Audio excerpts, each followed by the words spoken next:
So for these exercises for rotation, I really want to think about the mechanics of how I'm getting my legs to move in space. I can take two balls if I want, I can place them underneath my hips. It's just going to help me with a little bit more leverage, or as I start to get more comfortable, I can start to bring myself just totally flat without having the balls. What I'm going to start with from here is I'm going to start with just getting my so as to engage on both sides and lifting my legs up into a tabletop position.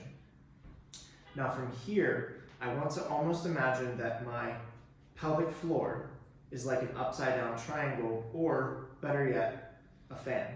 So the idea is that as I inhale, I'm going to let this fan open up equally on both sides like an accordion. Then as I exhale, I'm going to scoop through my abdominals and close this fan back together. Inhaling, opening up through. Exhaling, closing together. As I take this each time, I really want to think about, can I find more opening through that fan by almost imagining, if this is the fan, right, that I sink this point down to allow the fan to open up more without collapsing in this point. So I have to think about reaching those knee points into space this way as I reach my core down the opposite way. Then I inhale, then I scoop to come back together. Once we get through this exercise, the next one that we're going to be doing is we're going to be taking one leg at a time. So the idea is that I find that initial connected position, get my psoas to engage. I'm going to stretch through one of my legs, keep the other one bent. Then from here, I'm going to use my hands as an anchor, palm face down. I'm going to inhale, and I'm going to let this leg go open. I'm going to exhale, I'm going to reach through that heel point, scoop to come up. Now initially I'm going to do this in parallel, but then eventually what I'm going to do is I'm going to start to inhale. I'm going to start to rotate through my seat. I'm going to exhale. I'm going to rotate deeper underneath my seat.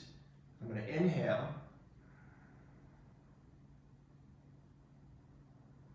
Opening through that leg. I'm going to exhale. Scooping underneath. Each time I should find that I'm getting a little bit more rotation. But what we don't want to do is we don't want to come through this position and start to let our hip drop and then scoop underneath of ourselves to come up.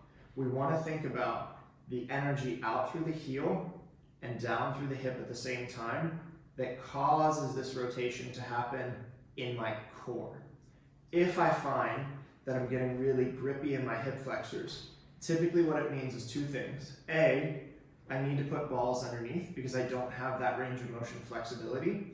And B, it means that I am not actually engaging my psoas, I'm just engaging my hip flexor. So I want to think about trying to open up through this space in the crease of my hip as I start to come up. When I start to rotate out, I keep that open through, taking that rotation, letting that come through, bringing it back with control. The final one that we're going to be doing is going to be just with a single leg, and it's going to be a single leg rotation. So the key here is I'm going to leave one leg planted. The other leg, I'm going to find that a good contraction through my psoas. So I'm going to inhale. I'm going to exhale and scoop. Then I'm going to extend through that leg. I'm going to use my support leg as an anchor. But from here, what I want to start to do is I want to think about trying to inhale, lengthen and screw that leg open, exhale, pull that leg back into me as I continue to try to take that into rotation. I'm going to inhale, open and screw that leg outwards. I'm going to exhale, pull that leg in, continue to screw outwards. One more time, I'm going to Inhale, try and reach through that heel point, reach through that hip point, get a little bit more rotation, keep that core connected. Then exhale, pull that heel in, try to push that hip almost as if we're shortening the bone here. And then we're gonna do the same thing on the other side. So the key with these exercises is really to start to think about getting underneath our seat.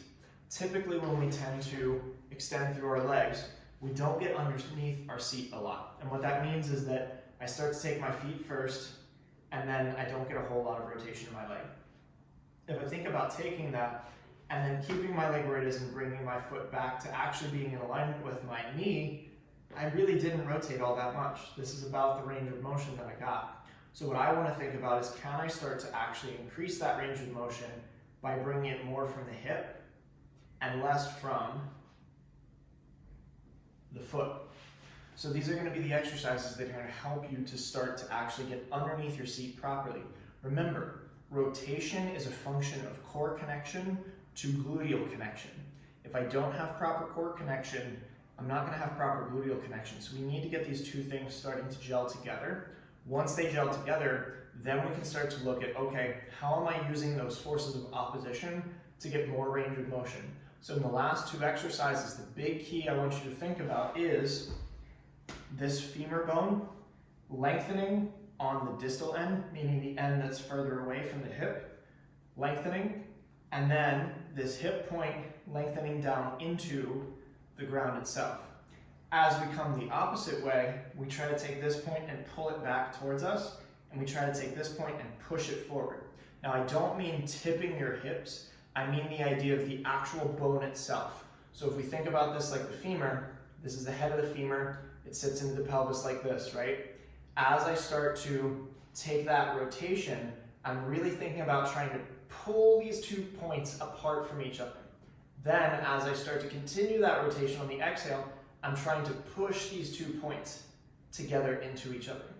So this is the goal, is really starting to try to get that rotation deep underneath our seat instead of just superficially clunking into it. This is going to allow us stability and control in that flexible state, and it's going to help us to increase that range of motion.